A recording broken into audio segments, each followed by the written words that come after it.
ওই কাঁঠাল আর বেগুন আমার সাথে একদম ঠিক করেনি। কাল সকালে আমি ওদের এমন শিক্ষা দেবো যে সারা জীবন মনে রাখবে। এখন দেখি কাঁঠাল কিভাবে বিরিয়ানি বিক্রি করে। কাল যদি ওর একটা প্লেট বিরিয়ানিও বিক্রি হয় তাহলে আমার নাম বদলে দিও। আব্বা, আপনি যখন বাজারে বিরিয়ানি নিয়ে যাবেন তখন আমাকে এক প্লেট বিরিয়ানি দিয়ে যাবেন। আমাকে সবাই খুব পছন্দ করে, সবাই বলে আমি নাকি অনেক কিউট।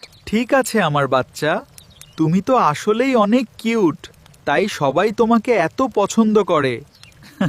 বিরিয়ানি নিন, বিরিয়ানি গরম গরম মজাদার বিরিয়ানি নিয়ে যান।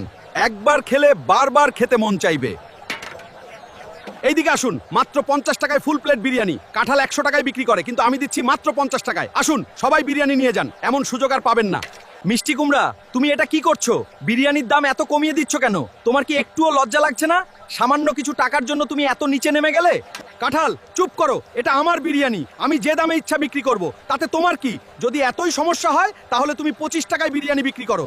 আজও আমার বিরিয়ানি কেউ নিল না, আবারও আমার লোকসান হয়ে গেল। মনে হয় মিষ্টি কুমড়া আমাকে কোনোদিন ভালোভাবে ব্যবসা করতে দেবে না। কাঁঠাল, কি হয়েছে? আজও কি তুমি বিরিয়ানি ফেরত নিয়ে এলে? আজ কেন বিক্রি হলো না? আজ তো তুমি ভ্যানও নিয়ে গিয়েছিলে। বাঁধাকপি বেগম, আজ যখন আমি বাজারে গেলাম তখন দেখি মিষ্টি কুমড়াও ওর বিরিয়ানি নিয়ে এসেছে, আর সে অর্ধেক দামে বিরিয়ানি বিক্রি করেছে।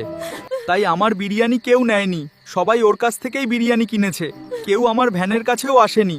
আজও আমাদের লোকসান হয়ে গেল। ইয়া আল্লাহ, আমাদের প্রতি রহম করো। আমরা তো শুধু হালাল রিজিক কামাতে চাই। মানুষ কেন গরিবদের সুখ দেখতে পারে না?